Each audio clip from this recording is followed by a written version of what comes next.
ಅವೆಲ್ಲ ಆರೋಪ ಮಾಡ್ತಾ ಇದ್ರಿ. ಅದಕ್ಕೆ ಪೂರಕ ಅನ್ನೋ ರೀತಿಯಲ್ಲಿ ಯತ್ನಾಳ್ ಅವರು ನಿನ್ನೆ ಒಂದು ಹೇಳಿಕೆ ಕೊಟ್ಟಿದ್ದಾರೆ. ಅವರು ನೋಡಿ, ನಾವು ಹೇಳೋದಕ್ಕಿಂತ ಹೆಚ್ಚಾಗಿ ಅವರೇ ಹೇಳಿ ನಮ್ಮ ಕೆಲಸವನ್ನು ಹಗುರ ಮಾಡಿದ್ದಾರೆ.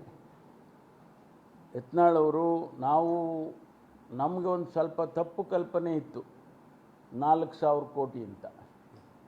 ನಮ್ಮದು ತಪ್ಪು ಕಲ್ಪನೆ ಅಂತ ಈಗ ಗೊತ್ತಾಯ್ತು ನಮಗೆ. ಯಾಕೆಂದರೆ ಅದು 40,000 ಕೋಟಿ ಆಗಿದೆ ಅಂತ ಗೊತ್ತಿರಲಿಲ್ಲ ನಮಗೆ. ಅದಕ್ಕೀಗ ತನಿಖೆ ಮಾಡ್ತಾ ಇದ್ದೇವೆ.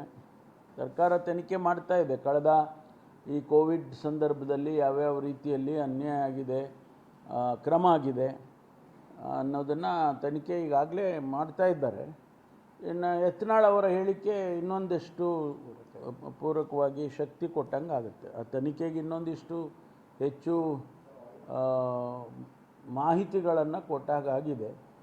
ಅದನ್ನು ಮಾಡ್ತೇವೆ. ತನಿಖೆ ಮಾಡ್ತಾ ಇಲ್ಲ ಕಾಂಗ್ರೆಸ್ ಬಿಜೆಪಿ ಅವರು ಹೊಂದಾಣಿಕೆ ರಾಜಕೀಯ ಮಾಡಿಕೊಂಡು ತನಿಖೆ ಅಷ್ಟೊಂದು ಮಾಡ್ತಾ ಇದ್ದಾರೆ. ಜುಡಿಷಿಯಲ್ ಎನ್ಕ್ವೈರಿ ಆಗುವಾಗ ಅವ್ರೇನು ಪದ್ಧತಿ ಅನುಸರಿಸ್ತಾರೆ ಅದು ಅವ್ರಿಗೆ ಬಿಟ್ಟಿದ್ದು.